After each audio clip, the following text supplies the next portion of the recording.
जय जगन्नाथ जय माँ समलेई। बंधुगण आजिर एही भिडियो जानिबा कर्कट राशि मानकर व्यक्ति विशेष 2024 मसीहा नवेम्बर मासर मासिक राशिफल विषय रे। मासिक राशिफल ग्रह मानकर चलन और स्थिति को नहीं आधारित। ग्रह मानकर स्थिति और चलन आम जीवन में बहुत प्रभाव पकाई थाए, जहा फल केबे सुख आसी थाए तो केबे दुख मध्य माड़ी आसी थाए। सेतिपाई बंधुगण आमे जानिबा 2024 मसीहा नवेम्बर मासर ग्रह मानकर स्थिति कर्कट राशि मानकर किपरि फलप्रद करिब। आपण मानकर पारिवारिक जीवन, गृहस्थी जीवन, प्रेम क्षेत्र, आर्थिक क्षेत्र एवं स्वास्थ्य क्षेत्र किपरि रहिबो ओ एहार प्रतिकार कोन ताहा आमे एही वीडियो माध्यम रे जानिबा। वीडियोटी को बिना स्किप करी शेष पर्यंत निश्चित भाव रे देखिबे।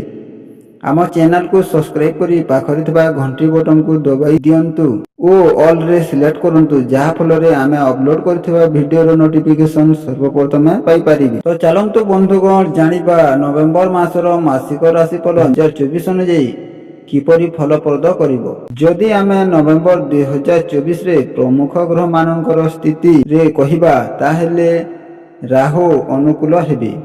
जितेबेले बृहस्पति आपणकर एकादश घरे, शनि सप्तम और अष्टम घरे प्रभु भाव में बसिबे, जहाको अनुकूल कह जाई परिबो नहीं।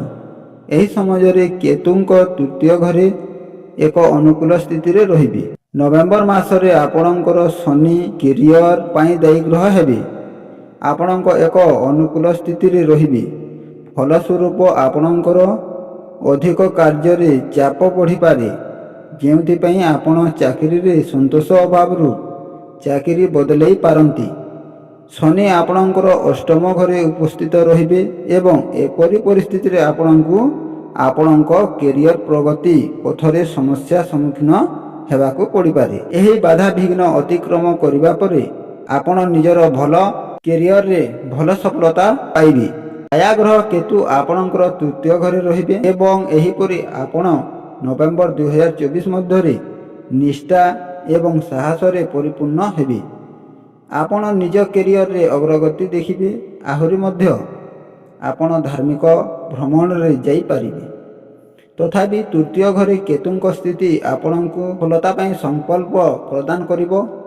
मोट उपरे नवेम्बर 2024 मास भल फलाफल देई पारे, किंतु भल सफलता दृष्टि एही मास टिके पछरे पड़ी पारे।